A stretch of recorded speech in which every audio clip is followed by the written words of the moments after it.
नाही, मन मेरो बस नाही, माई मन मेरो बस नाही।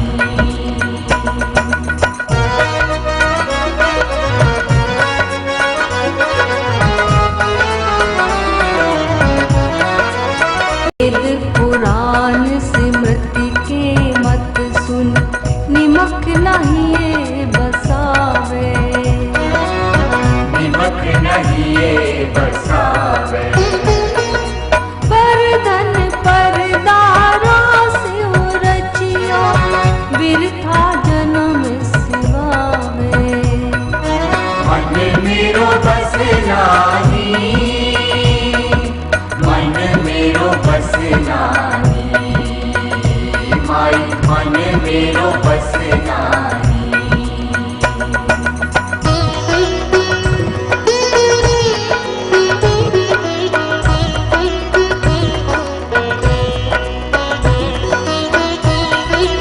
तब ही शरण साध के आयो, दुर्मति सगल विनाशी। दुर्मत सगल विनाशी। तब नानक चैत्यो चिंतामन, काटी जम की फांसी। मन मेरो बस नाही, मन मेरो बस नाही, माई मन मेरो बस नाही।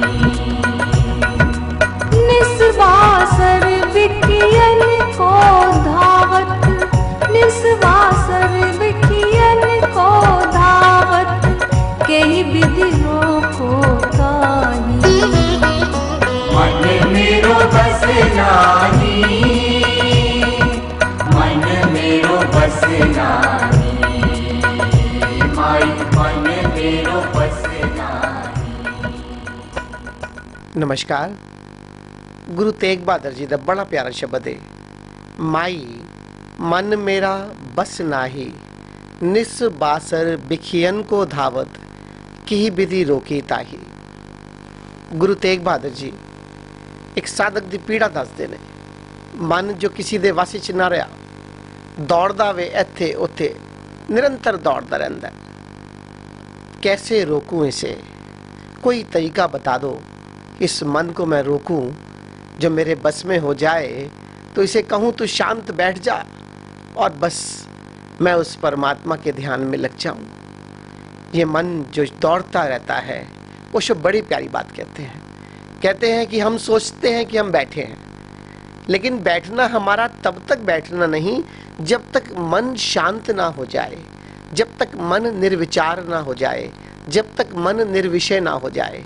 मन निरंतर चलता रहता है, तो हम भी उसके साथ ही चलते रहते हैं। जहाँ हमारा मन भाग रहा है, वहाँ हम भी भाग रहे हैं। जहाँ हमारा मन है, ये मन हमें वहाँ ले जाता है, क्योंकि हमारा तादात्म्य मन से इतना गहरा जुड़ा है कि मन के साथ ही हमारा जीवन बन गया है। मन से अलग मैं अपने वजूद को नहीं देख पाता, मन से अलग मैं अपने होने को नहीं देख पाता। इसलिए ये मन हर चारों दिशाओं में भागता रहता है और मुझे भगाता रहता है। माई मन मेरा बस नाही, निस्बासर बिखियन के धावत, की विधि रोकी ताही। बस मैं इसे कैसे रोकूं? कोई मुझे विधि बता दे, कोई मुझे बता दे कि मैं मन को कैसे शांत करूं। साधक की पीड़ा है, जितने साधक हैं सभी साधकों की यही पीड़ा है कि कैसे मैं निर्विचार हो जाऊं, कैसे मैं शांत हो जाऊं। ओशो इसे कहते हैं शांत होना, एकदम बैठ जाना। और इसके लिए ध्यान की विधियों का निर्माण हुआ कि कैसे हम ध्यान में रहकर ध्यान विधियों को करते हुए निर्विचार होने का आनंद, निर्विचार होने का स्वाद ले सकें, जिससे कि हम ये जाने कि हमारा शांत होना क्या है। यही एक समस्या है जो जन्मों जन्मों से हर साधक को घेरती आई है कि कैसे मन शांत हो जाए। आगे कहते हैं, वेद पुराण स्मृतियों की मति सुनी, निमक न हिये बसावे, पर धन पर दारा स्यो रचियो, बिरथा जन्म सिवावे। वेद और पुराण और शास्त्र हम पढ़ते हैं, ज्ञान की बहुत बातें सुनते हैं, पर ये हृदय में नहीं बसती, ये हमारे भीतर समाती नहीं है। इसकी शिक्षा को हम ऐसे ही सुनकर केवल ग्रहण नहीं कर पाते, इसके लिए हमें कुछ करना होगा। कहते हैं साधक को स्वयं अपना कुआं खोदना पड़ता है, जिससे कि वो स्वयं उसमें से जल निकाल कर पी सके। किसी के कुएं खोदे हुए से उसका कुछ होने वाला नहीं। माना कि हम वेद और पुराण को खूब पढ़ते हैं, खूब पढ़ने के बाद सोचते हैं बौद्धिक तल से कि इसका ज्ञान हमें हो गया, लेकिन ये ज्ञान ये उधार ज्ञान है। इस ज्ञान से हमारा कुछ नहीं हो सकता। हमें साधना करनी होगी, हमें अपने जीवन में साधना में उतरना होगा। और साधना क्या है? सबसे बड़ी साधना यही है कि मन को कैसे शांत कर लो, और इस मन जो उसको ठहर कर ये शांत हो जाए और उस परमात्मा का स्वरूप को मैं जान लूँ। क्योंकि निर्विचार निर्विषय अवस्था में ही उसे जाना जाता है, इसके बिना उसे जानना असंभव है। पर धन पर दारा से रचियो, बिरथा जन्म सिवावे। बस हमेशा पर में पर केंद्रित रहता है, स्व केंद्रित नहीं होना जानता। पर धन पर नारी के चक्कर में दौड़ता चला जाता है। मन यही रचा हुआ है, दूसरा, बस दूसरे का क्या है, दूसरे का धन क्या है, दूसरे की स्त्री सुंदर लगती है, लेकिन अपने भीतर नहीं ठहर पाता। स्वयं केंद्रित होना होगा, अपने आत्मस्मरण में जीना होगा, अपने आप से जुड़ना होगा। जब मैं अपने आत्मस्मरण से जीना शुरू करता हूँ, तभी कोई विचार हो सकता है, कभी कोई मार्ग हो सकता है कि इस मन को शांत किया जाए। लेकिन कैसे मैं जानूं कि आत्मस्मरण क्या है? कैसे मैं जानूं कि स्वयं केंद्रित होना जीवन क्या है? कैसे मैं जानूं कि कैसे इस मन को रोक कर शांत होकर जीना सीख जाऊं? पर धन पर दारा से रचियो, बिरथा जन्म सिवावे। और ये जन्म सिवावे ठंडा होता जा रहा है, बीतता जा रहा है। ये जन्म बस एक एक पल मेरे हाथ से छूटता जा रहा है। गुरु तेग बहादुर जी बड़ी पीड़ा का बखान करते हैं, हर साधक की पीड़ा है कि बस मन शांत नहीं होता, मन रुकता नहीं है, हमेशा बाहर बाहर भागता रहता है, बाहर खोजता चला जाता है, लेकिन बाहर इसे कुछ मिलता नहीं। भीतर मुड़ना होगा। आगे कहते हैं मद माया के भयो बाबरे, सूजत न कुछ ज्ञाना। बस ये डूबा हुआ है नशे में, माया के नशे में। ये माया वही पर केंद्रित होकर जीना, यही माया है। दूसरे की ओर ध्यान देना, यही माया है। जहाँ कोई शांति नहीं है, जहाँ मन की पूरी दौड़ है, मन की दौड़ ही माया है, मन का भागना ही माया है, चारों दिशाओं में भागना ही माया है। कैसे इस नशे से मैं टूट जाऊं और मुझे ज्ञान हो जाए? सूझत नहीं कुछ ज्ञाना, कुछ ज्ञान नहीं होता, बस हमेशा दूसरे पर ध्यान लगा रहता है। घट ही भीतर बसत निरंजन, ताको मरम न जाना। भीतर ही परमात्मा है, लेकिन उसे खोजना नहीं चाहता। सुना है कि ये आत्मा परमात्मा है, सुना है वो भीतर ही मिलता है। आज तक सर्वप्रथम किसी ने परमात्मा की अगर अनुभूति की तो अपने भीतर की। सबसे पहले अगर किसी ने परमात्मा को जाना तो अपने भीतर जाना। और अपने भीतर मुड़ना कौन सिखाए? अपने भीतर जाना कौन सिखाए? और कैसे मैं अपने भीतर जाऊं और अपने भीतर का जो खजाना है, जो भीतर की मेरी संपदा है, जो भीतर मेरा होना है, मेरे निराकार में जीना, निराकार में उस ओंकार को सुनते हुए उस निरंकार को जानना, मेरी सब्जेक्टिविटी को जानना। कैसे मैं अपने इस सब्जेक्टिविटी से, अपने इस होने से, अपने आप से जुड़ सकूं, अपने आत्मा के केंद्र से जुड़ सकूं, अपने जीवन के केंद्र पर टिक कर इस पर केंद्रित होकर जी सकूं। फिर सब कुछ कर सकता हूं, लेकिन फिर मेरी दौड़ नहीं होगी। मैं अपने केंद्र में एक कील गाड़ कर उससे बंद कर फिर चाहे कहीं भी जाऊं, लेकिन लौट कर अपने आप पर लौट कर आऊंगा। और बीच बीच में अपने आप के साथ, अपने स्वयं के साथ स्व केंद्रित होकर जीता रहूंगा। तो जीवन शायद जीवन है, लेकिन ये जीना कौन बताए? घट के ही भीतर बसत निरंजन, ताको मरम न जाना। ओशो बड़ी प्यारी बात कहते हैं। कहते देखता था मैं निगाहों से हर एक जात तुझको, और उन्हीं में तू नेहा था, मुझे मालूम ना था। आंखों से खोजता था तुझे सब जगह, और वह मुझे पता नहीं था कि मेरी आंखों में ही बैठा हुआ है। तू खोजने वाले में ही छिपा है, तू मेरे देखने में ही छिपा है। और मैं निगाहों से खोजता था हर एक जात तुझको, और ये पता ना था, बस तुझे बाहर खोजता था। ओशो कहते हैं तुम तब तक परमात्मा को बाहर खोज रहे हो, खोज ना पाओगे।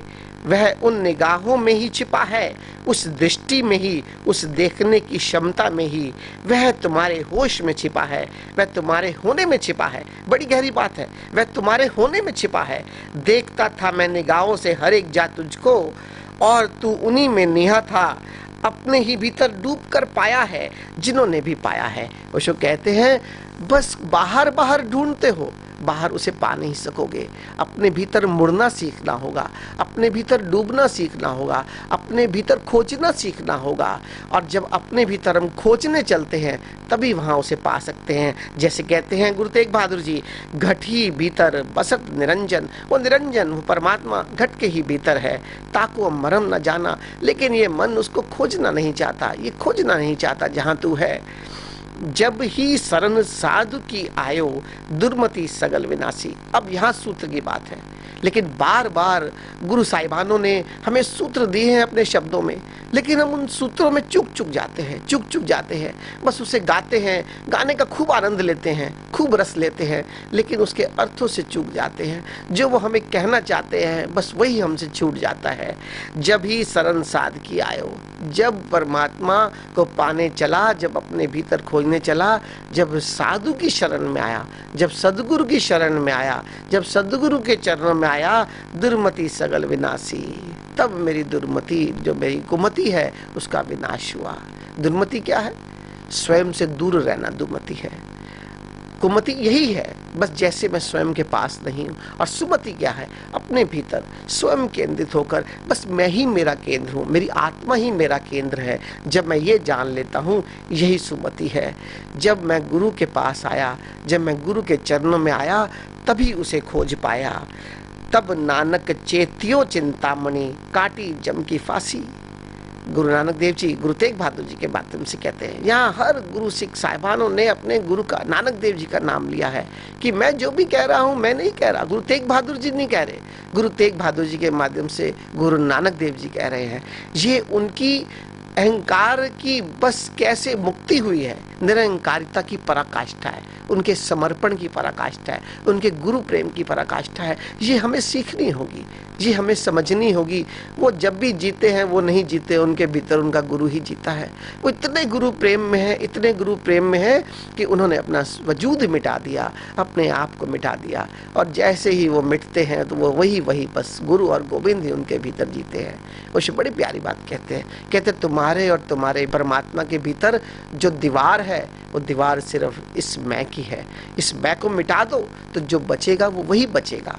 ना हम गुरु साहिबानों से गुरु प्रेम सीखते हैं, ना हम गुरु साहिबानों से समर्पण सीखते हैं, ना निरंकारिता में जीना सीखते हैं। और कैसे मैं ढूंढूं उस कामिल मुर्शिद को, कैसे मैं ढूंढूं उस साकी को जो मुझे परमात्मा का जाम पिला दे, कैसे मैं ढूंढूं उस कामिल मुर्शिद को जो मुझे परमात्मा का दीदार करा दे, जो मेरे ही भीतर छुपा है, मुझ में ही है। मैं जानता भी हूँ पर उसे ढूंढ नहीं पाता, उसे खोज नहीं पाता, क्योंकि मेरे पास वो आँख नहीं है कि मैं उसे अपने भीतर देख सकूं। हे परमात्मा, तू कुछ कृपा कर कि मुझे किसी गुरु से मिला दे, किसी गुरु के चरणों से जोड़ दे कि बस मैं उसे देख पाऊं, अपने भीतर उस खजाने को देख पाऊं, अपने भीतर उसके होने को देख पाऊं जो मेरे भीतर वो आत्म स्वरूप है। तब नानक चेतियो चिंतामणि, काटी जम की फांसी। और जब मैं उसे अपने भीतर पाता हूं तभी इस काल से मेरी मुक्ति हो सकती है। कैसे मुक्ति हो सकती है? जब मैं उसे अपने भीतर जान लूंगा, जब मैं ये जान लूंगा कि मेरा स्वरूप आत्मा स्वरूप है, जब मैं ये जान लूंगा मैं मिट नहीं सकता, मेरा शरीर मिटता है, तभी मैं इस मरने और जीने से मुक्त होकर एक आत्मिक जीवन को उपलब्ध हो सकता हूँ। बस निर्विषय निर्विचार होकर उस परमात्मा को जानकर, उसके साथ एक होकर, अपने अमृत स्वरूप को जानकर उस आत्मिक जीवन को उपलब्ध हो जाओ। तो गुरु तेग बहादुर जी की ये वाणी बिल्कुल सच समझ में आ जाएगी कि कैसे साधु के चरणों में आकर मैंने अपने स्वरूप को जाना, मैंने अपने भीतर के खजाने को जाना, अपने अमृत स्वरूप को उपलब्ध हो गया और इस जीवन मरण से मुक्त हो गया।